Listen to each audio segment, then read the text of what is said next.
Good evening, students. Good evening, sir. എല്ലാവരും fresh ആയിട്ടിരിക്കുകയാണോ? Energetic ആണോ എല്ലാവരും? അതെ സർ. സൗണ്ട് ഒന്നും കേൾക്കുന്നില്ലല്ലോ. ഒരു യെസ് ഒക്കെ, നല്ലൊരു യെസ് ഒക്കെ പറഞ്ഞേ. Yes sir. അപ്പോൾ നമുക്കിന്ന് ബയോളജിയിൽ ഒരു പുതിയ ഒരു കൺസെപ്റ്റിനെ പറ്റി പഠിക്കാം. അപ്പോൾ അതിനു മുമ്പ് ഞാൻ നിങ്ങളോടൊരു കാര്യം ചോദിക്കുകയാണ്. നമ്മുടെ ലൊക്കേഷൻ, നമ്മളൊക്കെ ഇപ്പോൾ എവിടെയാണ് നിൽക്കുന്നതെന്ന് നമുക്ക് എല്ലാവർക്കും ഒന്ന് കണ്ടുപിടിച്ചാലോ? തുടങ്ങാം. ഒരു യെസ് പറഞ്ഞേ. ഓക്കെ. അപ്പം ഞാൻ ചോദിക്കാൻ പോവാണ്, നമ്മുടെ ഈ ഒരു യൂണിവേഴ്സ്, ഈ ഒരു പ്രപഞ്ചത്തിൽ ഒരുപാട് ഗാലക്സികളുണ്ട്. നമ്മൾ ഉൾപ്പെടുന്ന ഗാലക്സി ഏതാണെന്നറിയോ? സുകന്യ ഒന്ന് പറഞ്ഞേ. മിൽക്കി വേ ഗാലക്സി. Very good. മിൽക്കി വേ എന്ന് പറയുന്ന ഗാലക്സിയിലാണ് നമ്മൾ പെടുന്നത്. ഈ മിൽക്കി വേ ഗാലക്സിയിൽ ഒരുപാട് ഗ്രഹങ്ങളുണ്ട്, ഒരുപാട് പ്ലാനറ്റുകളുണ്ട്. നമ്മൾ ഏത് പ്ലാനറ്റിലാണ് ഉൾപ്പെടുന്ന അതിഥി? എർത്ത്. അതെ, ഭൂമിയിലാണ്. നമ്മൾ ആ നീല കളറുള്ള ആ ഒരു ഭൂമി എന്ന് പറയുന്ന ഗ്രഹത്തിലാണ് നമ്മൾ ഉൾപ്പെടുന്നത്. ഇനി അടുത്തൊരു ചോദ്യമാണ്, ഭൂമിയിൽ ഒരുപാട് കോണ്ടിനൻസ്, ഭൂഖണ്ഡങ്ങളുണ്ട്. നമ്മൾ ഉൾപ്പെടുന്ന ഭൂഖണ്ഡം ഏതാണ് ഗാദേ?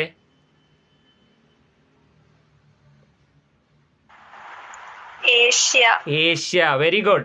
ഏഷ്യ എന്ന് പറയുന്ന വലിയ ഭൂഖണ്ഡത്തിലാണ് നമ്മൾ ഉൾപ്പെടുന്നത്. ഈ ഏഷ്യ ഭൂഖണ്ഡത്തിൽ ഒരുപാട് രാജ്യങ്ങളൊക്കെ ഉണ്ട്, ചെറുതും വലുതുമായിട്ടുള്ള ഒരുപാട് രാജ്യങ്ങൾ ഈ ഏഷ്യ ഭൂഖണ്ഡത്തിലുണ്ട്. നമ്മൾ ഉൾപ്പെടുന്ന രാജ്യം ഏതാണ് ഷിഫ? ഇന്ത്യ. Very good. ഇപ്പം ഇന്ത്യ എന്ന് പറയുന്ന വലിയ രാജ്യത്താണ് നമ്മൾ ഉൾപ്പെടുന്നത്. ഈ ഇന്ത്യക്കകത്ത് ഒരുപാട് സംസ്ഥാനങ്ങളുണ്ടല്ലോ. നമ്മൾ ഏത് സംസ്ഥാനത്താണ് ഉൾപ്പെടുന്ന അതിഥി? എക്സലന്റ്. കേരളം എന്ന് പറയുന്ന സംസ്ഥാനത്താണ് നമ്മൾ ഉൾപ്പെടുന്നത്. കേരളത്തിനകത്ത് ഒരുപാട് ജില്ലകളില്ലേ? 14ഓളം ജില്ലകളുണ്ട്. അതിനകത്ത് ഏത് ജില്ലയിലാണ് നമ്മൾ ഉൾപ്പെടുന്ന സുകന്യെ? ആലപ്പുഴ.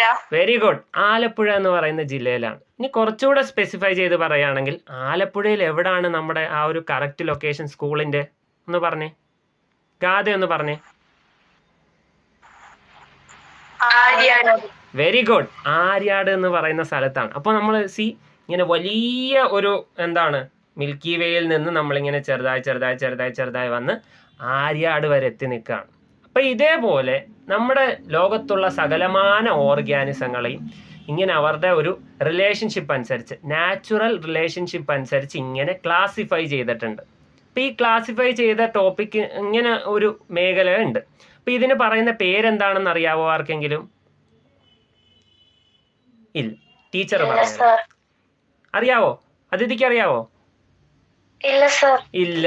ഓക്കെ, സാറ് പറഞ്ഞു തരാം. അപ്പം ഈ ഒരു ടൈപ്പ് ഓഫ് ക്ലാസിഫിക്കേഷന് പറയുന്ന പേരാണ് ടാക്സോണമിക് ഹൈറാർക്കി എന്ന് പറയുന്നത്. കേട്ടോ, എന്താണ് ടാക്സോണമിക് ഹൈറാർക്കി? ഓക്കെ, ഇനി എല്ലാവരും ആ ബോർഡിലേക്കൊന്ന് ശ്രദ്ധിച്ചേ.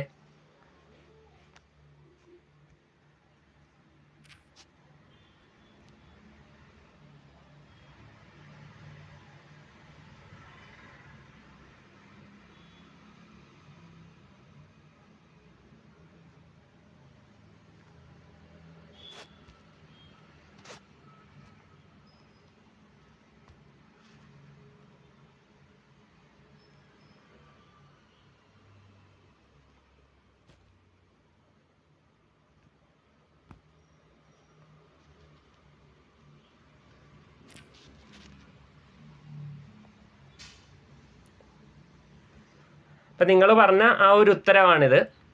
നമ്മൾ മിൽക്കി വേ എന്ന് പറയുന്ന ഗാലക്സിനകത്ത്, എർത്ത് എന്ന് പറയുന്ന ഗ്രഹത്തിനകത്ത്, ഏഷ്യ എന്ന് പറയുന്ന ഒരു ഭൂഖണ്ഡത്തിനകത്ത്, ഇന്ത്യ എന്ന് പറയുന്ന രാജ്യത്തിൻ്റെ അകത്ത്, കേരളം എന്ന് പറയുന്ന സംസ്ഥാനത്തിൻ്റെ ഉള്ളിൽ, ആലപ്പുഴ എന്ന് പറയുന്ന ജില്ലയുടെ ആര്യാട് എന്ന് പറയുന്ന പ്രദേശത്താണ് നമ്മളുള്ളത്. ഓക്കെ, അപ്പം ഈ ഒരു ടൈപ്പ് ലോകത്തുള്ള എല്ലാ ഓർഗാനിസത്തിനെയും ഇങ്ങനെ എന്ത് ചെയ്തിട്ടുണ്ട്? കൃത്യമായിട്ട് ലൊക്കേറ്റ് ചെയ്തിട്ടുണ്ട്. അതിന് പറയുന്ന പേരാണെന്ത്? ടാക്സോണമിക് ഹൈറാർക്കി എന്ന് പറയുന്നത്. കേട്ടോ, ടാക്സോണമിക് ഹൈറാർക്കി. സിമ്പിളായിട്ട് ഒരു ഡെഫിനിഷനിൽ പറയാനാണെങ്കിൽ, Plants and animals are placed in a series or succession of different ranks or categories according to their natural relationship. അപ്പോൾ അവരുടെ ബന്ധമനുസരിച്ച് ഓർഗാനിസങ്ങളെ പല തട്ടുകളാക്കിയിട്ടുണ്ട്, പല കാറ്റഗറീസ് ആയിട്ട് തിരിച്ചിട്ടുണ്ട്. അത് പ്ലാന്റ്സിനെയും ചെടികളെയും അതേപോലെ തന്നെ ആനിമൽസ് മൃഗങ്ങളെയും തിരിച്ചിട്ടുണ്ട്. ഇതിന് പറയുന്ന പേരാണെന്ത്? Taxonomic hierarchy. ഓക്കെ, അപ്പം ഇങ്ങനെ പ്രധാനമായിട്ടും 7 യൂണിറ്റ് ആയിട്ടാണ്, ഇല്ലെങ്കിൽ 7 ടൈപ്പ് ഓഫ് കാറ്റഗറി ആയിട്ടാണ് ഇതിനെ അറേഞ്ച് ചെയ്തിരിക്കുന്നത്. ഏറ്റവും താഴെ വരുന്നതിന് പറയുന്ന പേരാണ് സ്പീഷീസ്. ഏറ്റവും താഴെ വരുന്നതിന് പറയുന്ന പേര് സ്പീഷീസ് എന്നാണ്. പിന്നെ അങ്ങോട്ട് മേളിലോട്ട് പോകലാണ് genus, family, order, class, phylum. ഏറ്റവും മുകളിലത്തേന് പറയുന്ന പേരെന്താണ് സുകന്യെ? ഒന്ന് വായിച്ചേ. കിങ്ഡം. Very good. ഏറ്റവും ലോവസ്റ്റ് ആണ് സ്പീഷീസ് എന്ന് പറയുന്നത്. അപ്പം നമ്മുടെ ലോകത്തുള്ള എല്ലാ ഓർഗാനിസത്തിനും ഓരോ സയൻറ്റിഫിക് നെയിം ഉണ്ടെന്നൊക്കെ നമ്മൾ പഠിച്ചിട്ടുള്ളതാണ്. അപ്പോൾ ഹ്യൂമൻ്റെ സയൻറ്റിഫിക് നെയിം എന്ന് പറയുന്നത് എന്താണ്? അതിഥി ഒന്ന് പറഞ്ഞേ. ഹ്യൂമൻ്റെ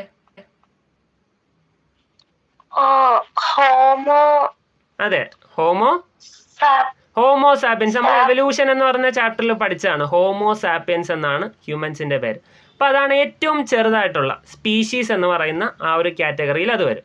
ഇനി ഗ്രൂപ്പ് ഓഫ് സ്പീഷീസിനെ പറയുന്ന പേരാണ് ജീനസ് എന്ന് പറയുന്നത്. ഗ്രൂപ്പ് ഓഫ് സ്പീഷീസിനെ പറയുന്ന പേരാണെന്ത്? ജീനസ്.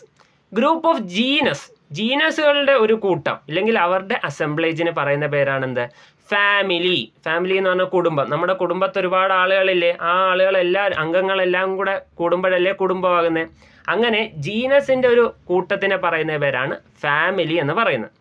ഫാമിലിയുടെ ഒരു കൂട്ടത്തിന് പറയുന്ന പേരാണ് ഓർഡർ. കേട്ടോ, ഫാമിലി എന്ന് പറയുന്നതിൻ്റെ അസംബ്ലേജ് ഇല്ല, അതിൻ്റെ ഗ്രൂപ്പ്. ഒരുപാട് ഫാമിലികൾ ചേരുമ്പോഴാണ് എന്ത് വരുന്നത്? ഓർഡർ വരുന്നത്. ഒരുപാട് ഓർഡർ ചേരുമ്പോൾ എന്ത് വരും? ഗാഥ എന്ന് പറഞ്ഞേ.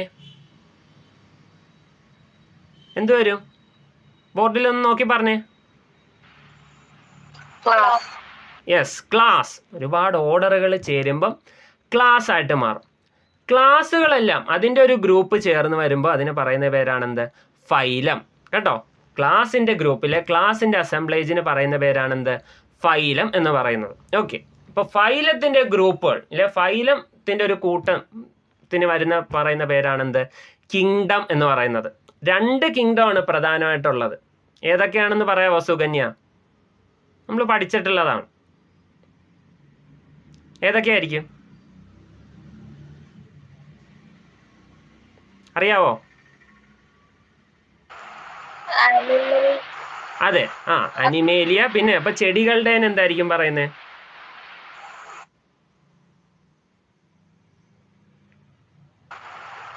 പ്ലാന്റ്.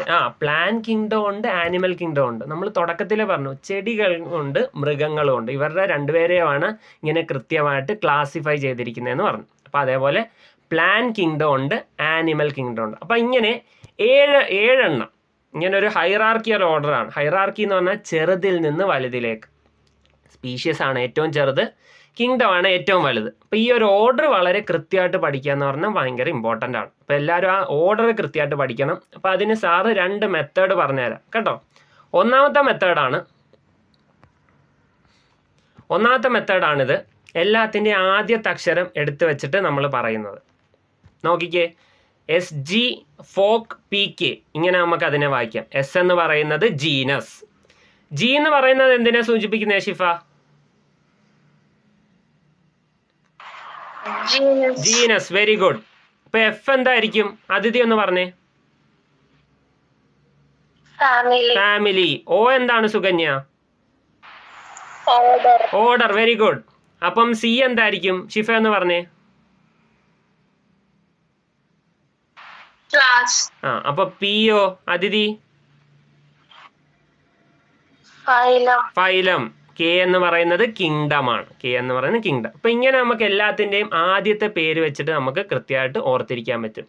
SG, folk, PK.